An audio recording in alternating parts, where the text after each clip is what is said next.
যখন যেদিকে পাল ফিরানো আবশ্যক সমস্ত সে দক্ষতার সহিত সম্পন্ন করিয়া দিল। সন্ধ্যার প্রাক্কালে অন্নপূর্ণা তারাপদকে ডাকিয়া জিজ্ঞাসা করিলেন, রাত্রে তুমি কি খাও? তারাপদ কহিল, যা পাই তাই খাই, সকল দিন খাইও না। এই সুন্দর ব্রাহ্মণ বালকটির আতিথ্য গ্রহণে উদাসীন্য অন্নপূর্ণাকে ঈষৎ পীড়া দিতে লাগিল।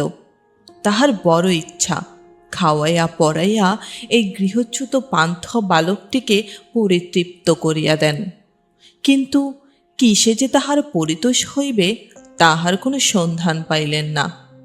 অন্নপূর্ণা চাকরদের ডাকিয়া গ্রাম হইতে দুধ, মিষ্টান্ন প্রভৃতি ক্রয় করে আনিবার জন্য ধুমধাম বাঁধাইয়া দিলেন।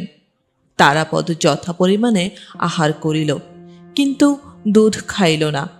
মৌন স্বভাব মতিলাল বাবুও তাহাকে দুধ খাইবার জন্য অনুরোধ করিলেন। সে সংক্ষেপে বলিল, আমার ভালো লাগে না। নদীর ওপর 2-3 দিন গেল। তারাপদ রাধাবাড়া বাজার করা হইতে নৌকা চালনা পর্যন্ত সকল কাজে স্বেচ্ছা ও তৎপরতার সহিত যোগ দিল।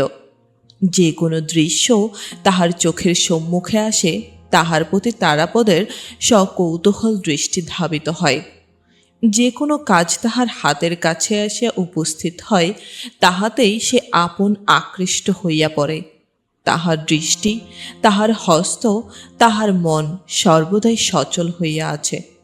এজন্যই সে এই নিত্য সচলা প্রকৃতির মধ্যে সর্বদাই নিশ্চিন্ত উদাসীন, অথচ সর্বদাই ক্রিয়াশক্ত। মানুষ মাত্রই নিজের একটি স্বতন্ত্র অধিষ্ঠানভূমি আছে, কিন্তু তারাপদ এই অনন্ত নীলাম্বরবাহী বিশ্বপ্রবাহের একটি আনন্দোজ্জ্বল তরঙ্গ। ভূত ভবিষ্যতের সহিত তাহার কোনো সম্বন্ধ নাই। সম্মুখ বিমুখে চলিয়া যাওয়াই তাহার একমাত্র কার্য। এদিকে অনেকদিন নানা সম্প্রদায়ের সহিত যোগ দিয়া অনেক প্রকার মনোরণী বিদ্যা তাহার আয়ত্ত হইয়াছিল।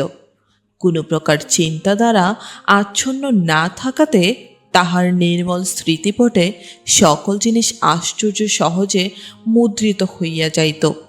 পাঁচালী, কথকতা, কীর্তন গান, যাত্রাভিনয়ের সুদীর্ঘ খণ্ড সকল তাহার কণ্ঠাগ্রে ছিল। মতিলাল বাবু চিরপ্রথামতো একদিন সন্ধ্যাবেলায় তার স্ত্রীকন্যাকে রামায়ণ পড়িয়া শোনাইতেছিলেন।